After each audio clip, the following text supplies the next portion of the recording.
حضرت مولانا محمود الحسن دیوبندی رحمت اللہ علیہ انگریزوں نے حجاز سے گرفتار کر کے مالٹا جیل کے اندر رکھا اور سخت ترین سزائیں دی، اذیتیں دی۔ 1920 میں جب آپ مالٹا جیل کے اندر سے باہر آئے، مولانا حسین احمد مدنی رحمت اللہ علیہ بھی خادمانہ ان کے ساتھ تھے، تو آپ نے فرمایا کہ جیل کی تنہائیوں میں نے بہت غور کیا، بار بار سوچا اللہ کے نظام کے بارے میں، نبی کی تعلیمات کے بارے میں اور وقت کے حالات کے بارے میں کیا حل پیش کیا۔ فرمایا کہ میری سمجھ میں دو باتیں آئی۔ پہلی بات میری سمجھ میں یہ آئی کہ لوگوں کے درمیان محبت کے پیغام کو پھیلا دیا جائے، لوگوں کے درمیان اخوت و چارگی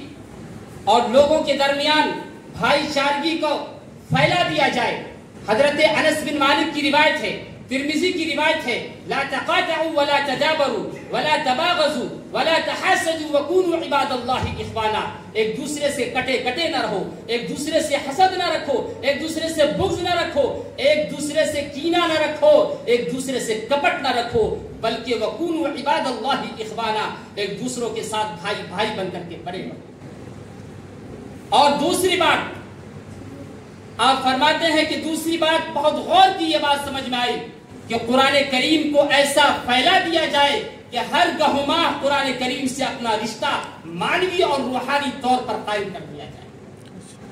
اگر صبح بچے قرآن کریم کی تلاوت نہ کرے تو یہ ہم طے کریں کہ جب تک بچے صبح قرآن نہیں پڑھیں گے اس وقت تک ناشتہ نہیں دیا جائے گا اور اس وقت تک اسکول کے لیے گاڑی نہیں آئے گی۔ اگر یہ طے کر دیا جائے تو محض کسی کے شوق پر داد دینے سے ہم مسائل کو حل نہیں کریں گے، بلکہ ہم قرآن کریم کی روشنی میں تمام مسائل کو حل کریں گے۔ الف لام را کتاب انزلناه الیک لتخرج الناس من الظلمات الى النور، یہ کتاب اسی لیے اتاری گئی ہے، اس کا مقصد و مشن یہی ہے کہ تم لوگوں کو تاریکیوں سے نکال کر کے روشنی میں لاؤ۔ بس مشن قرآن کو لے کر کے چلنا ہے، قرآن کی اچھی تلاوت کرنی ہے، قرآن کی ترتیل کا ماحول بنانا ہے، قرآن کی صدا لگانی ہے۔ پوری دنیا قرآن سے کام رہی ہے، لہذا وقت بہت مختصر ہے، میں اس پہ زیادہ مزید کچھ نہیں کہنا چاہتا ہوں، لیکن بس گزارش یہ کروں گا کہ ان دو باتوں پر اللہ تبارک و تعالی ہم سب کو عمل کرنے کی توفیق نصیب عطا فرمائے۔